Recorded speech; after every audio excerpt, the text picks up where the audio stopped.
ផ្សារថ្មីភូមិជ្រាវបាទទីតាំងនេះគឺជាផ្សារជ្រាវ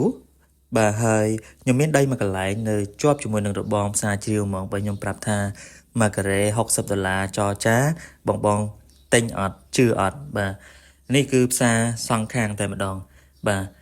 ហើយខ្ញុំសូមបង្ហាញទីតាំងផ្លូវនេះគឺផ្លូវកបាត់ក្រុងទី2ផ្លូវ8ជា4ណាបាទអញ្ចឹងខ្ញុំនឹងនាំបងទៅមើលទីតាំងដីមួយកន្លែងនេះផ្លូវ2ផ្លូវ6ម៉ែត្រមួយហើយនិងផ្លូវ15ម៉ែត្រឥឡូវខ្ញុំមកដល់ទីតាំងដីនេះរបងផ្សារជ្រាវដែលខ្ញុំថតពីមុខមិញហ្នឹងអញ្ចឹងដីគឺនៅនេះបាទឥឡូវខ្ញុំបង្ហាញហើយកន្លែងនេះគឺផ្លូវបងបកគោលផ្លូវស្ថិរភាព6ម៉ែត្របាទឆ្លុះទៅផ្លូវកបាត់ក្រុងទី2ដីនេះមានផ្លូវ2ផ្លូវមុខដីហ្មងគឺ15ម៉ែត្របាទអញ្ចឹងមានផ្លូវ2នេះរបងផ្សារជ្រាវបាទម្ចាស់គាត់បន្ទាន់លុយពីមុនម្ចាស់ផ្សារគាត់ទិញសុំទិញ1ការ៉េ150អត់លក់បាទមុនកូវីដឥ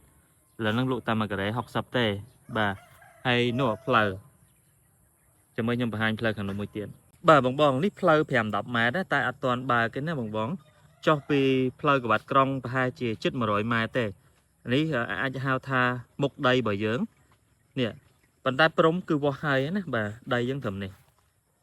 បាទផ្លូវ5-10ម៉ែត្រអត់ទាន់បើកប៉ុន្តែបើបងទិញបងអាចស្នើសុំបើកផ្លូវ5-6ម៉ែត្រចូលមកដល់ទីតាំងដីបានបាទនេះអូខេនោះផ្សារជ្រាវបាទហើយខ្ញុំបញ្ជាក់ម្ដងទៀតកន្លែងនោះក៏មានផ្លូវមួយដែរជាផ្លូវស្ថិរភាព6ម៉ែត្របាទអាចចេញចូលតាមផ្លូវនោះបានហើយក៏អាចចេញចូលតាមផ្លូវនេះបានដែរ1ការ៉េ$60ចរចាម្ចាស់បន្ទាន់លុយខ្លាំងមែនតើបងជួយមកមុនបានឱកាសវិនិយោគទីតាំងល្អនេះមុនគេបាទអរគុណជំរាបលា